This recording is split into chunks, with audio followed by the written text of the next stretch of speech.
Welcome back to Stacking Growth Snacks. I'm Steph Crugnola, and I'm here with Ryan Olestro, Senior Performance Marketing Manager at Refine Labs. Ryan, we are talking about running a paid search audit, and I am very excited to learn from the best here.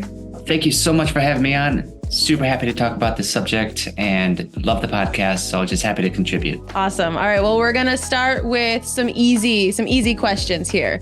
So Ryan, what was your favorite childhood snack? Favorite childhood snack? I would say the snack from my childhood, and I don't see it anymore. Maybe I'm just going to the wrong gas stations, but do you remember Mambas? Came in 4 different flavors and they're these chewy gummies. I loved those things, but I don't see them anymore. So I don't know if they were taken off the shelf for some reason, but loved those. What a great flashback. Yeah, I do remember those. That's so fun. Okay, let's get into running a paid search audit. So let's start at the very beginning. We're building the foundations. Can you walk us through just the basic steps of running a paid search audit? I would say the first thing you have to do is to establish what the conversion point is. I work with a lot of clients who they might have had a different strategy. So they could have said, hey, we don't really believe people convert and ask for a demo on paid search. So we do gated content, we do page views, we do conversions that are someone stays on our site for a minute, someone goes to 3 different pages. So there's a lot of these little different conversion points. And so what I'd like to do is level set and say, okay, what have you been doing now? Or what have you been doing? And what are we going to be doing when we change up your strategy? The Refine Lab strategy is pretty straightforward in that we only really want to use paid search to find people who want to talk to your sales and want your solution. There's lots of different ways to educate people. We choose paid search to really for transactional purposes. So making sure that conversion is set up and it's set up properly and it's the primary conversion, not a secondary conversion, is usually where I start. And then from there, kind of everything kind of flows down from that. So you have your conversion point, great. Do you have a tracking template that will tell you the campaign and the keyword and the ad group that led to that conversion? A lot of times this is pre-populated, but it might not work. Salesforce is famous for kind of not having it work out of the box. HubSpot is much easier. Are you getting the conversions we want? Are we tracking what we're bidding on, what we're buying, what we're paying for to conversion? So that's where I start at first. And then I move on to the campaign levels. At the campaign level, the big things I look at are, is there any structure to this count? A lot of times we talk to the clients and the people we work with and go, what was the thought process behind this? And sometimes it's straightforward and sometimes it's just, we had all these keywords, we threw them into one campaign, we let it run. And you're like, oh, okay, cool, like good first attempt. I'm glad we have data, maybe, but we really strive for creating a structure. And when you look at the account, you kind of think about, okay, the product, the keywords, the landing pages, do these make sense? Is there anything in here which is like weird? A lot of times, the big problem is broadness. People think, and Google advocates for this, so you can't hold this against anybody because Google literally says like, no, go broad. That's where you're going to get your money. And it's the worst advice ever. It's usually really broad. They're like, yeah, I sell, invoicing software. So it's invoicing, broad match, you're grabbing everything. And what it does is it kind of takes you out of control. It gets you into all of these other auctions you don't want to be in where you're spending money. If you're getting a little bit of success from it, it's almost like rewarding a negative behavior where, it's like, hey, I'm getting a few conversions from this. Well, you're spending a ton to get it. And there's better ways to kind of tighten these things up. So structure is really important, and giving Google structure is really important because ultimately Google wants to put your money where the search volume is. If there's search volume, Google wants to push you there. If there's 100,000 searches for that keyword, Google's like, let's go. We go, no, I want to go where the intent is. I want to go where I win the most. And that is not, and in fact, I would say rarely ever the case that is the highest volume and the best converting. That's very, very rare. From that point on, I would say when it comes to auditing, there's just a few kind of admin-y things that I always find. Search partners. Do you want to appear on Google or do you want to appear on random searches networks. Ask Jeeves is like the famous. Ask Jeeves still exists. I'm sorry. I didn't know that was still a thing. It is still a thing, apparently. I had a conversation with another agency, and he goes, "Hey, why haven't you enabled search partners? Just want to know." And I go, "Because those are garbage leads. That's why I haven't done it." And so search partners are just a bunch of these kind of second tier, low rate search engines no one uses seriously. Another one is search location. So you can set it to person or interest. It would be like this. I think you'd appreciate this.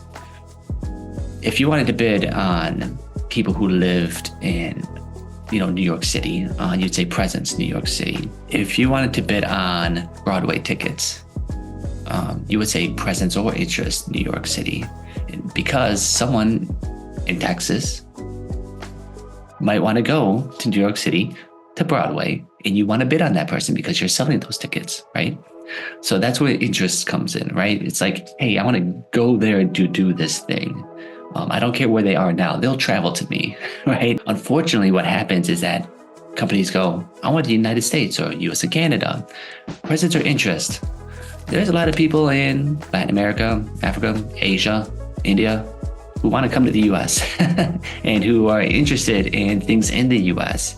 And so you end up burning a lot of money on countries that can't really even buy from you at all. So those are the two biggies right there when it comes to location and just what search engines you actually show up on. We continue that structure from campaign to ad group to ad. And we like to use themes, right? So what's a theme? A theme is like, what's a word that I could draw a line in the sand that you can't cross? So let me give you an example. Sales software, sales productivity software. You could bid on sales productivity software, but people might be searching pipeline software, or they might be searching revenue software. You're able to kind of negate keywords to keep them all in their lanes so that you can see down funnel, hey, when someone's looking for sales software, they're not really getting through, they're not really qualified. Too many small businesses, they need coaching, they need, a 1 to 2 day trainer. But if they type in pipeline, now they're kind of looking for this solution to, pushing a deal from stage 1 to close 1. And that's where we win more. Or if they search revenue, they're kind of searching for this. So you have to kind of draw those lines using language. And that gets filtered down to the ad group. So, if they're talking about sales or pipeline, it's, pipeline analytics, pipeline intelligence, pipeline optimization, things like that. How can you bucket these things? You don't want to dice things up into little tiny pieces because your search volumes are going to be small here, and it's not really going to tell you a whole lot. Things are going to kind of mix together. What's the difference between analytics and intelligence, right? Like that's very kind of nuancy. Pulling them apart is tricky. You pull it apart where it seems fit, and then the keywords reflect that, right? So keywords fall under the structures of the campaign and ad groups. Negative keywords and not separating out campaigns from each other, and particularly your brand and particularly your competitors. If you do not do this, you're going to say, I am winning. I am crushing on this pipeline campaign. Like this is, and then you look at the keywords, it's like your company's pipeline software. And you're like, oh, okay. Like, I guess they just knew me. It's like, yes, I guess they did. So that happens a lot. And also competitors will sneak in there as well. Not even direct competitors, but indirect competitors. So for example, working with like a website monitoring software that monitors for website errors. They have direct competitors, but they also have like Google Analytics, which is not the same thing, but similar. It monitors web traffic, but it doesn't do website monitoring, but it monitors the traffic. So you can get a lot of these indirect competitors in there as well. So you have to constantly go in and just make sure you're not going after competitors until you want to, and you're also not being pulled into some weird auctions that don't apply to you. That's great, Ryan. Like that really breaks down the steps of it super clearly, and the why. You want to eliminate those redundancies or the overlap or the things that, we don't need to ask Jeeves because nobody asks Jeeves anymore. So it sounds like level setting and getting everyone on the same page is really important. Who should be involved in this process? If you're trying to get everyone on the same page for what they want out of their paid search, how many people, what roles should be involved in this audit process with you? Who should be involved is the point of contact, the person who's ultimately reporting on marketing. That could be the CMO, VP, because they're going to want to make sure that the paid search aligns with their strategy. They're going to want to make sure they understand it. They're going to want to make sure that if we were changing something fundamental about paid search, such as going from more of a brand awareness play to a conversion focused campaign, that they're able to set expectations both to the people above them and below them. Classic example is you change the strategy and now you no longer appear as the number one ad for sales software, and someone from the board or the owner, someone from sales or whoever is like, hey, I don't see our ad. What's going on here? Right? You're going to want to make sure that the person who's overseeing the strategy feels good, feels confident, understands, and can make that argument and say, you searched on mobile. We're not bidding on mobile because conversion rates there are garbage and we do not want to pay for garbage. So having that person is extremely important. Having the person that used to run it is extremely important as well. They can usually tell you of the traps that they fell into along the way. So if there's a problem with tracking, they'll tell you about the problem with tracking.